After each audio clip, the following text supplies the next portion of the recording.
Most people can't contain themselves around a good chocolate chip cookie. And if I've learned anything through this staying at home, it's that I make a pretty good chocolate chip cookie.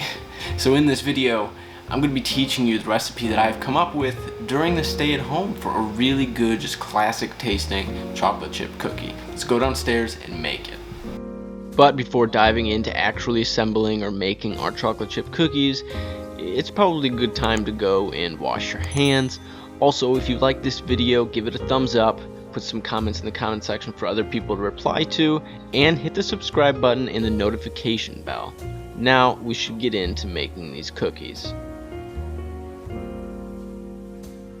So we're going to start with 3/4 cup of brown sugar, light or dark, it doesn't matter. Half a cup of your standard white granulated sugar, then 1 1/4 cups of all-purpose flour, and then about 1/8 to 1/4 teaspoon of baking soda. I'm going to go into 1 whole egg, half a cup of melted butter, and 2 teaspoons of vanilla extract. Then we have 1 teaspoon of salt and an optional ground cinnamon. Then we have 1 cup of chocolate of your choice. I really only had access to just basic semi-sweet Granulated chocolate chips, but I'd prefer more of like a chocolate bar. And then you start having your coffee break and kind of fall into an existential crisis and then snap out of it when you realize that you're making chocolate chip cookies. And at this point, this is when I start mixing everything together. I start mixing together my sugars with the ground cinnamon and the salt. I highly recommend the ground cinnamon if you can bear a little bit of a snickerdoodle taste to your chocolate chip cookie, but I think it tastes amazing.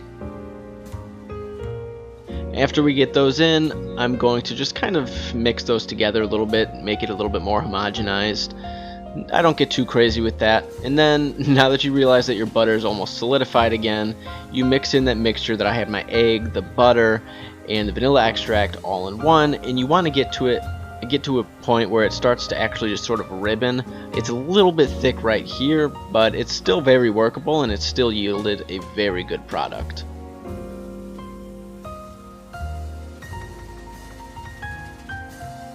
This is what you should be looking for, is a sort of dropping down into it, and it kind of stays before it starts to homogenize with the rest of the mixture. Now we're going to mix in our all-purpose flour. I also have the baking soda in that bowl. So the baking soda and the all-purpose flour are getting added after you've already sort of got this pasty-like mixture. And then I'm not going to use the whisk, I'm going to use a spatula because it's really important to actually fold the mixture so that you don't get as much gluten development, and then you kind of get like a cakier cookie. So by folding it on top of itself, you're actually getting more of a cookie texture rather than a cake texture. I'm just going to keep doing this. It's probably about a minute or so. You're going to notice as you keep stirring this, well, not stirring, but folding this, you're going to get less flour around the edges, and you actually just start incorporating a lot of that flour into the mixture. And even the mixture itself is starting right now to show a little bit less flour around it because all that flour is being incorporated inside of it.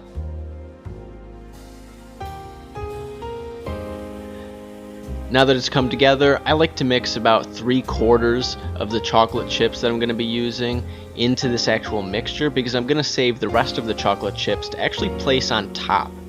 I kind of just like the aesthetic of putting the chocolate chips on top of the chocolate chip cookies as well as having some inside, because when you just put them inside like this, as you see in that bowl, they're not going to really show on top as much. So now that we have this mixed, we're going to chill it for about 30 minutes. This is a very basic chocolate chip cookie recipe. Ideally, you'd want to make chocolate chip cookies chill for a day, maybe even more.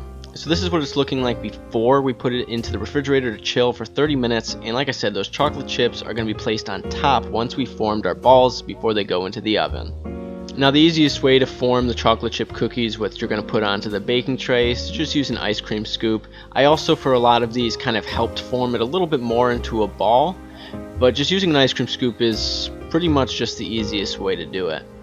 And then once we're done forming these, I'm actually going to put like 5 or 6 chocolate chips on top of each of them. Again, it's kind of an aesthetic thing. I think it also just adds a little bit more of a guaranteed chocolatiness to each of the cookies if it wasn't completely mixed through all the chocolate chips when you were forming the dough.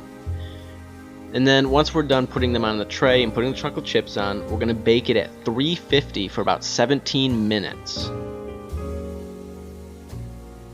So now I just got to put some chocolate chips on top of them, and they're going in the oven, again, 17 minutes at 350.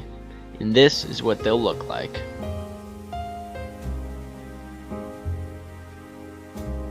I absolutely love chocolate chip cookies. They're timeless, delicious, nostalgic, so please try it.